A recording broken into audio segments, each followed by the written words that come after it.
하나님 말씀 시편 51편 1절로 6절의 말씀입니다.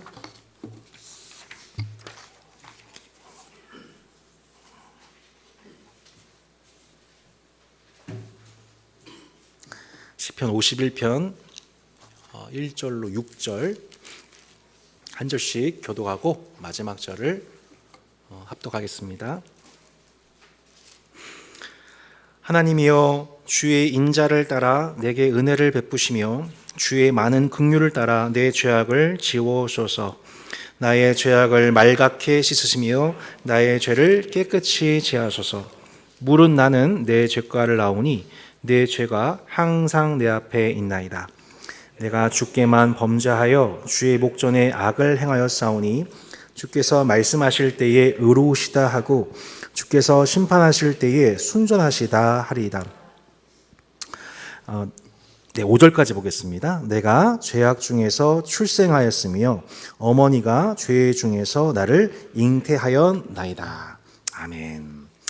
오늘 처음으로 우리 박동서 집사님께서 찬양을 선교하셨는데 그 첫 곡이 시편 51편 정결한 마음 주옵소서였습니다.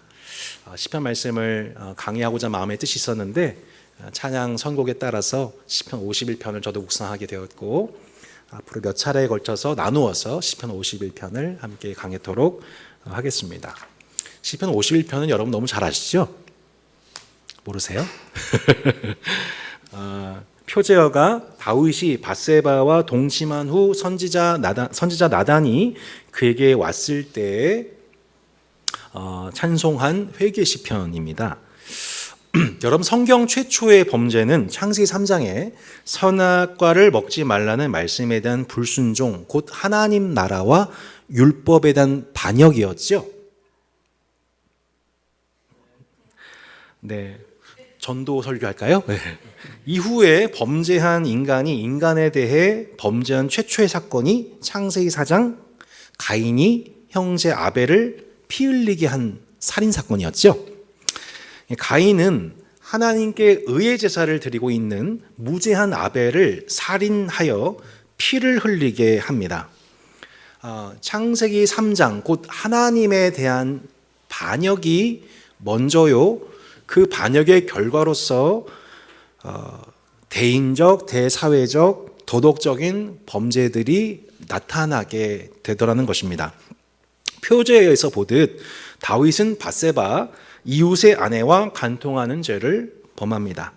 한 나라에 왕들이 출전하는 지금 한 3, 4월 이 봄 시즌 때에 다윗이 여느 때와는 다르게 왕궁에서 늦잠을 즐기고 한 여인의 목욕하는 장면을 즐깁니다. 여인에 대한 뒷조사를 해보니 부하 우리아의 아내였습니다. 현재 우리아는 목숨을 걸고 자신을 위해서 열심히 싸우고 있는데 다윗은 지금 한가롭게 낮잠을 즐긴 것입니다. 그런데 다윗은 바로 그때 자신의 권력을 활용하여 그의 아내를 데려와 동침합니다. 그리고 여인의 임신 소식을 듣습니다.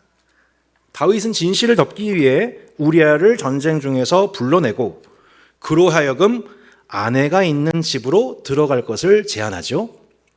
이때 우리아가 말하기를 내 동료들이 전쟁 중에서 싸우고 있는데 어떻게 집에 들어갈 수 있겠느냐고 반문합니다. 이때 하나님은 다윗에게 회개할 수 있는 기회를 주셨죠. 왜냐하면 다윗이 그렇게 자신의 형제가 피 흘려 싸울 때 자신은 집에서 즐기고 있었기 때문에. 충성스러운 우리아의 대답을 듣고 다윗의 죽은 양심이 깨어질 만도 했는데 이미 그는 자신의 죄를 은폐하고자 하는 욕망 속에 주님의 음성이 분변되지가 않습니다. 오히려 그 죄를 덮기 위해서 더 적극적인 악한 꾀를 내죠. 우리아로 하여금 적의 공격을 받아내도록 은밀한 전략을 지시합니다. 다윗의 전략적 선택에 의해서 우리아는 마치 전쟁 중에 우연히 죽게 된 것처럼 그렇게 다윗이 우리아에게 그 지시를 내렸고 우리아는 결국 다윗에 의해 무죄한 자의 피를 흘리게 된 것입니다. 사람들은 아무도 모릅니다. 다윗의 우리아에 대한 살인, 밧세바에 대한 간통 등은 그렇게 모두 은폐되고 언론은 통제되었습니다. 그의 권력 앞에 아무도 선뜻 그의 죄를 지적하지 못하는 시간이 흘러가게 됩니다. 이후 다윗은 밧세바를 왕궁에 데려와서 위로하고 결국 자녀를 얻게 되어 모든 것은 그렇게 다윗에 의하여 그가 바라던 대로 모든 것이 이루어지고 아무 문제가 없는 것처럼 이루어졌습니다. 결국 다윗은 나단을 통해 그 죄를 지적받기 전까지 하나님께 계속하여서 위선의 제사를 거듭하게 됩니다. 16절에 보면은 주께서는 제사를 기뻐하지 아니하시나니 그렇지 아니하면 내가 드렸을 것이라. 주는 번제를 기뻐하지 아니하시나이다 라고 말씀합니다. 여러분, 레위기 여러분 첫 번째 시간의 주제가 여러분 번제였습니다. 기억하시나요? 번제. 이 번제의 핵심이 뭐냐면 형제를 위하여 자신의 피를 흘리는 희생의 예배가 바로 번제입니다. 예수님이 우리를 위한 번제가 되시지요. 범죄한 우리를 위해서 무죄하신 그분이 피를 흘려주심으로 기쁨으로 헌신하심으로 그 예수님의 삶과 죽음이 하나님 앞에 향기로운 제물이 되었습니다. 그 번제와 정반대로 거짓된 번제가 있습니다. 거짓된 번제란 무죄한 형제의 피를 흘리면서 무죄한 이웃의 피를 흘리면서 하나님께 많은 제사물을 드리는 그 예배를 하나님은 결단코 기뻐 받지 않으십니다. 그래서 오늘 시편 말씀에서 그 죄고백을 하고 있는 거죠. 주는 번제를 기뻐하지 아니하시나이다. 자신이 하나님 앞에 드렸던 그 모든 예배가 거짓 번제였음을 그는 마침내 고백하게 된 것입니다. 오늘 그 시편 51편의 주제적인 연장선상에 있는 말씀이 실상 히든 본문이 시편 50편이에요. 오늘 설교 제목이 하나님을 잊어버린 너희여 라는 제목인데 이 말씀은 실상 시편 51편이 아니라 그 바로 앞에 있는 본문인 시편 50편의 전체 주제 속에 맨 마지막에 이 구절이 나와 있어요. 같이 한번 읽어보겠습니까? 하나님을 잊어버린 너희여 이제 이를 생각하라. 그렇지 아니하면 내가 너희를 찢으리니 건질 자 없으리라. 감사로 제사를 드린 자가 나를 영화롭게 하나니 그의 행위를 옳게 하는 자에게 내가 하나님의 구원을 보이리라. 아멘. 이 말씀 하나님을 잊어버린 너희여 이제 이를 생각하라. 그렇지 아니하면 내가 너희를 찢으리니 건질 자 없으리라. 감사로 제사를 드린 자가 나를 영화롭게 하나니 그 행위를 옳게 한 자에게 내가 하나님의 구원을 보이겠다고 하는 그 말씀을 시편 50편에서 기록한 그 시편 50편이 기록된 후에 바로 연결되는 본문이 오늘 시편 51편인 거예요. 지금 하나님을 잊어버린 너희, 그리하여서 내가 하나님을 잊어버렸구나라는 것을 생각해야 될 그 너희, 내가 그래서 하나님께 찢김을 당했구나. 아무도 나를 건져줄 수 없었구나. 내가 드렸던 예배는 거짓된 예배였고 그것은 하나님이 받으실 만한 감사로 제사 드린 예배가 아니었구나라고 하는 샘플로서 그 샘플이 누구예요? 다윗이었던 거예요. 하나님 앞에 많은 제사물을 드렸어도 하나님 앞에 헌신된 삶을 드린 것 같아 보였어도 실상 하나님은 그 번제를 기뻐 받지 않으셨고 그의 예배는 감사로 드린 제사가 아니었다는 것에 대해서 놀랍게 시편 50편 22, 23절은 그 하나님 앞에 합당하지 않은 예배의 샘플을 얘기하며 그 샘플로서 다윗을 시편 51편 그 얘기를 기록하고 있는 겁니다. 여러분, 우리의 신앙과 예배의 변질이 어디에서 시작이 됩니까? 하나님을 잊는 것에서 시작됩니다. 자, 우리의 예배와 신앙이 어디서 변질이 시작된다고요? 하나님을 잊는 것입니다. 잊는 것, 잊고 살아가는 것, 잊는 것입니다. 하나님과 율법을 망각하는 것에서 모든 죄가 시작됩니다. 하나님을 잊고 살아갈 때 그가 하나님 앞에 범했던 모든 죄악들에 대해서 1절로 5절에 계속해서 다윗은 죄악, 죄과 죄악 이렇게 말씀을 반복하고 있습니다. 주의 많은 긍휼을 따라 내 죄악을 지워주세요. 나의 죄악을 맑게 씻으시고 나의 죄를 깨끗이 제해 주세요. 물은 나는 내 죄가를 나오니 내 죄가 항상 내 앞에 있나이다. 내가 주께만 범죄하여 주의 목전에 악을 행하여 싸우니. 5절 내가 죄악 중에서 출생하였으며 어머니가 죄 중에서 나를 잉태하셨나이다. 계속 똑같은 얘기 반복하는 것 같은 단어가 실상 세 가지 단어가 쓰이게 됩니다. 첫 번째 죄악이라는 단어, 패사라는 단어인데 하나님의 뜻에 배치되는 반역, 이걸 죄악이라고 합니다. 죄과 아온이라는 단어인데요, 이웃에게 해악을 끼치는 일들입니다. 그리고 그 마지막 결과가 뭐냐면 죄입니다. 화살이 관약에서 벗어나 엉뚱한 곳을 향하는 것이죠. 똑같아 보이는 죄지만 순서상으로 보면 죄악이 가장 먼저 있습니다. 하나님의 뜻에 배치되는 그 반역에서 간음과 도둑질과 살인, 은폐, 통제, 거짓말, 거짓제사, 무지한 이웃의 피를 흘리는 모든 죄악과 율법이 제시하는 의의 관역에서 벗어나는 모든 인간의 행동들은 궁극적으로 그 모든 것들이 하나님과 그분 나라와 율법에 대한 반역 행위라는 겁니다.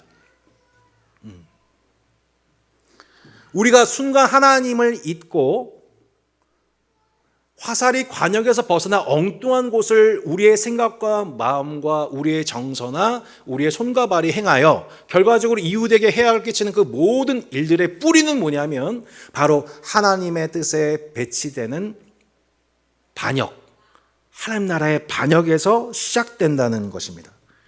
하나님께 범하는 불신앙의 죄가 따로 있고 이웃에게 범하는 관계적 죄가 따로 있는 게 아니고 내가 이웃에게 해악을 끼치는 그것 자체가 내가 지금 하나님 나라에 반역하고 있다는 의미란 겁니다. 실제로 행위를 하지 않았더라도 내 마음속에서 그것을 동의하고 즐기고 있다면 그것이 여러분이 이웃에게 잘못하고 있는 게 아니라 하나님께 반역하고 있다는 것을 말씀하고 있는 겁니다. 내가 누군가한테 잘못할 때 그것은 그 사람한테 잘못하는 게 아니라 누구한테요? 하나님께 잘못하고 계신 겁니다.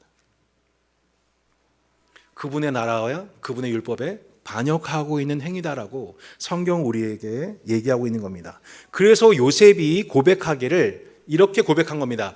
이 집에는 나보다 더 큰 이가 없으며 주인이 아무것도 내게 금하지 아니하였어도 금한 것은 당신뿐이니 당신은 그의 아내임이라. 그런즉 내가 어찌 이 큰 악을 행하여 하나님께 죄를 지으리까. 하나님께 in front of God, 하나님 앞에서 코람데오라고 말씀드렸었죠. 보디발의 아내의 성적 유혹에 대해서 요셉이 고백하기를 내가 지금 주의 목전에 앞에 있는데 어떻게 대놓고 죄를 범할 수 있겠느냐 라고 합니다. 곧 이웃의 아내를 탐하는 그 행동은 궁극적으로 그 사람 보디발에 대한 집중이 되는 배신이 아니라 단순히 성적인 일탈이 아니라 누구에 대한 반역이다? 하나님에 대한 반역입니다 라고 고백하고 있는 거죠. 저는 이것을 우리 일상 속에 대입 적용하는 일이 얼마나 우리에게 큰 생명이며 이것이 우리의 마음과 생각을 지키는 경건에 얼마나 도움이 되는지를 이 말씀을 통해서 확인하게 됩니다. 내가 아무렇지도 않게 내 옆에 있는 내 배우자나 또 자녀나 또한 내 동역자나 이웃에 대해서 혹은 내가 좋아하는 사람이나 좋아하지 않는 사람에 대해서 내가 평상시 아주 선한 감정이 있거나 그렇지 않은 사람에 대해서 하는 느끼는 내가 생각하고 판단하고 말하기 전에 내 마음에 품고 있는 그 모든 것들이 이게 하나님 보시기에 하나님을 대적하고 있는 행위다. 하나님을 대적하고 있는 생각과 마음이구나. 내가 하나님 앞에 있는데 내가 어떻게 이 큰 악을 범하겠냐고 라는 그것이 바로 그것이 여러분이 하나님 나라를 섬기는 것이라는 겁니다. 예. 교회에서 어떤 위대한 봉사나 많은 거창한 일들, 구제, 기도 이런 것들이 아니라 일상 중에서 옆에 있는 내 형제와 이웃에게 또 내 마음이 불편한 그 사람 앞에서 내 생각과 마음과 행동이 하나님 앞에서 지금 보고 계신데 내가 어떻게 이 형제와 이웃에 대한 내 태도가 어떻게 당신께 반역하겠습니까? 라고 그 하나님 앞에서 살아가는 삶을 향하여 하나님은 의롭다. 너는 의롭다. 너는 향기롭다. 감사의 예배다. 그 감사의 예배가 나를 영화롭게 한다. 할렐루야. 하나님은 그렇게 우리의 예배를 받으시는 거예요. 감사의 제사가 추수감사주일 때만이 아니라 사실 우리 일상 속에서 그렇게 우리의 번제는, 우리의 감사의 예배는 이 사람을 대하는 모든 순간, 이웃을 대하는 모든 순간, 좋지 않은 감정을 있는 사람을 대하는 모든 순간에 내가 어찌 하나님 앞에 있는데 내가 반역하겠습니까? 하나님을, 당신을 반역하겠습니까? 내 미움이, 내 악함이 하나님 당신께 대한 반역인데 내가 어떻게 그 악을 범할 수 있겠습니까? 라고 그 형제와 이웃과의 관계 속에서 그 의를 행하는 것, 그것을 성경이 감사로 드리는 예배이며 그것이 하나님을 영화롭게 한다고 말씀합니다. 한 주간 여러분이 그 삶을 차렸다면 바로 그 순종을 통해 하나님이 영광을 받으실 것입니다. 마음으로 간음하는 상상을 하거나 마음으로 형제를 욕하거나 확인되지 않은 사실에 대해서 확증 편향되어 사건을 판단하고 사람을 비방하거나 자신의 명백한 잘못을 악한 꾀로 어떻게 변명할 생각부터 하거나 사람은 솔직히 속이시겠죠? 근데 그때 내가 잘못한 게 아니야 라고 내가 잘못했는데 그걸 피해가기 위해서 막 요리조리 막 악한 꾀가 막 생긴단 말이에요. 근데 그때 뭘 해야 되는 거예요? 내가 지금 하나님 앞에 있는데 이 모든 것들은 하나님을 대적하는 것인데 내가 어떻게 악을 행하리요? 책임을 모면하고자 발걸음을 급히 움직이고 말을 꾸미고자 하는 유혹이 찾아올 때 그런 내 자신이 지금 하나님 앞에 있다는 것을 기억하고 거절하는 것이 진정한 예배이고 진정한 경건인 것이죠. 내가 지금 유혹받는 모든 사상과 행동들이 하나님과 그 나라에 대한 반역행위, 그 사람한테 잘못하는 게 아니라 난 지금 하나님 앞에 지금 그 나라에 반역하고 있는 것이구나라고 하는 해석이 결국 우리의 예배를, 우리의 마음과 우리의 신앙을 지켜준다는 것입니다. 그것이 하나님을 잊지 않는 것입니다. 그것이 하나님을 잊지 않는 것입니다. 하나님이 나를 지켜보고 계셨는데 내가 어떻게 그 앞에서 죄를 더하겠냐고 그것을 거절하는 것이죠. 지난날 다윗은 자신을 죽이려 했던 사울을 죽일 수 있는 기회가 여러 번 찾아왔었습니다. 그러나 하나님이 그의 목전에 계셨기에 내가 어찌 기름 부음 받은 왕을 내 힘으로 죽이겠습니까? 슬며시 사울의 옷에 칼을 대었다 하더라도 즉시 내가 하나님 앞에서 어떻게 악을 범합니까? 나는 그거 못합니다. 양심에 찔려 거둬들었던 거죠. 그리고 오직 주님의 선하시고 의로우신 손길을 의지했을 때 하나님은 다윗 스스로의 손이 아닌 당신의 전능하신 손으로 사울을 폐위하시고 다윗을 높여오셨죠. 하나님을 잊어버린 너희여 이제 이를 생각하라. 그렇지 아니하면 내가 너희를 찢으리니 건질 자 없으리라. 여러분, 그 하나님을 잊어버린 너희가 누구였습니까? 하나님을 모르고 살아가는 이방인들이었습니까? 지금 하나님을 예배하지 않고 각자 불금을 보내고 있는 세속인들을 향하여 너희가 하나님을 잊었다고 얘기하고 있나요? 아니에요. 다윗이 하나님을 그렇게 잊었습니다. 구약의 이스라엘이 그렇게 하나님을 잊었던 겁니다. 그리고 저와 여러분이 일상 중에서 그렇게 자주자주 하나님을 잊어버리고 형제와 이웃을 대하고 악을 향하여 달려갈 유혹을 받습니다. 하나님은 그 다윗을 찢으셨습니다. 사정없이 찢으셨어요. 아들 압살롬, 세바, 아도니아, 여로보암, 그의 최측근들이 연이어서 정치적인 반역을 해서 다윗의 삶과 일상과 마음을 갈기갈기 찢으셨습니다. 자신이 밧세바를 욕보였던 것처럼 다윗의 후궁들이 압살롬에 의해서 욕을 당하게 되었습니다. 밧세바를 통해서 얻었던 아들이 7일 만에 죽었습니다.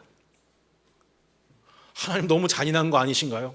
싶은데 놀랍게도 다윗이 거짓 예배를 드린 그 예배를 거절하신 하나님이 마침내 다윗의 죄를 지적하시고 다윗을 갈기갈기 찢으셔서 마침내 징계하시는 과정에 임했을 때 놀랍게도 다윗은 4절 후반절에서 이렇게 고백하고 있습니다.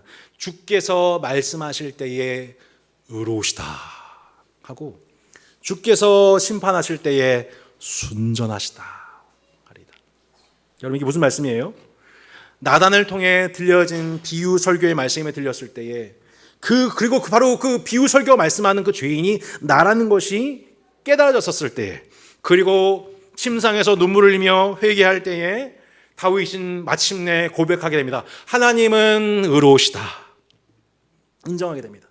또한 자신을 징계하시는 하나님, 자신을 갈기갈기 찢기셔서 내가 무죄한 나의 충성스러운 부하 우리아의 죽음을 외면하고 죽은 양심으로 그 무지한 자의 피를 흘린 나의 죄로 말미암아 고통당한 밧세바와 고통당한 그 집안의 고통을 체휼하지 못하고 체감하지 못했던 내 죽은 양심을 깨우시기 위해서 마침내 하나님이 나로 고통을 당하게 하시고 갈기갈기 찢기셔서 나로 하여금 왕으로서 영적으로 각성하게 하시는 하나님은 그 심판은 순전하시다. 여러분, 이것이 다윗의 하나님 앞에서의 겸허해진 다윗, 회복된 다윗의 고백이었던 겁니다. 이제는 범죄한 자신에 대해서 정확하게, 여러분 다윗은 한나라의 왕 아닙니까? 그러면 왕으로서 늘 많은 백성들의 송사를 해결하면서 공의로운 판정을 매일매일 일상 속에 다뤄야 되는 사람입니다. 그는 그 어떤 왕보다 의로웠고 그 어떤 왕들보다 많은 백성들의 속상함을 달래줬고 의로 판결했습니다. 너 이거 잘못한 거야. 너 저거 잘못한 거야. 그 다윗의 통치 속에 얼마나 많은 백성들이 공의와 정의를 경험하고 하나님 나라를 경험했습니까? 근데 정작 본인 자신이 범죄자가 되어 자신을 범죄자가 된 백성인 자신을 다루시는 왕께서 자신을 다루실 때에 다윗의 그 숨은 죄를 드러내시는 그 말씀을 들을 때 하나님은 정말 의로우신 분이구나. 또한 자신의 죄에 대해서 징계하시고 심판하시는 하나님 앞에 자신의 실존은 너무너무 아프고 힘들지만 나로 하여금 그 이웃이 죽어갈 때 경험했던 그 고통이 바로 그 고통이었구나. 내가 지금 겪고 있는 그 고통이 바로 내가 죽인 그 이웃의 고통이었구나 라는 것을 깨닫게 하신 당신의 심판은 정말 순전하시구나. 여러분, 하나님은 당신의 사랑하신 자가 참으로 회개에 합당한 열매를 거두기까지 징계와 채찍을 아끼지 아니하시는 순전하시고 의로우신 하나님 아버지이십니다. 여러분 동의하세요? 우리 하나님 아버지는 순전하고 의로우신 분이십니다. 비록 죄를 범하여 징계를 겪는 아픈 과정이었지만 그렇게 다윗은 하나님 앞에서 겸허해졌고 다시 영적으로 회복되어 시편 51편의 노래를 불러 이것을 후대는 하나님 앞에 거짓 예배를 드려 징계당한 자, 찢겨진 자의 샘플로서 다윗을 드러내며 온 후대들이 하나님을 잊어버린 결과가 얼마나 뼈아픈지를 그 이후 모든 이스라엘 세대들이 노래하며 기도하는 법을 배우게 하셨던 것입니다. 성도 여러분, 하나님의 자녀도 당연히 죄를 범할 수 있습니다. 하지만 자녀를 사랑하시는 아버지의 징계를 통해 다시 그 죄를 반복하지 않는 자리로 우리를 부르게 하시는 것이 진짜 복입니다. 악인은 그 죄를 범하고도 그 죄를 깨닫지 못하고 그 죄를 반복하다가 유기되고 결국 최후 심판의 길로 가지만 우리는 우리가 범한 죄에 대하여 그 죄를 드러내시고 꾸짖으시고 징계하시는 하나님에 의해서 다시 그 죄 가운데 살지 않게 하시는, 그리하여 최후 심판을 면하게 하시는 하나님의 사랑이 저와 여러분의 평생 가운데 함께하고 계시다는 것입니다. 하나님의 목전에서 살아가는 그 일에 익숙해 주시기를 바랍니다. 하나님을 잊지 않고 참 감사의 제사를 드리는 그 일이 여러분 주중에 매일 훈련되어 지시기를 바랍니다. 성도 여러분, 오늘 이 시간 하나님 나라에 은밀하게 반역했던, 내가 형제에게 잘못한 게 아니라, 내가 이웃에게 잘못한 게 아니라, 그 순간 나는 하나님 당신께 내가 범죄했던 거군요. 내가 하나님 나라와 그 율법에 내가 반역했던 거였군요. 내 반역성, 내 죄악을 주님이 맑게 씻어주시고 그 죄악을 지워주시고 우리를 정결하게 해주세요 라고 하나님 앞에 우리의 죄를 정직하게 고백할 때, 오늘 다시 우리가 다윗처럼 하나님 앞에 참된 감사의 제사를 회복하는 예배자들이 될 줄로 믿습니다. 오늘 함께 찬양하고 기도했으면 좋겠는데요.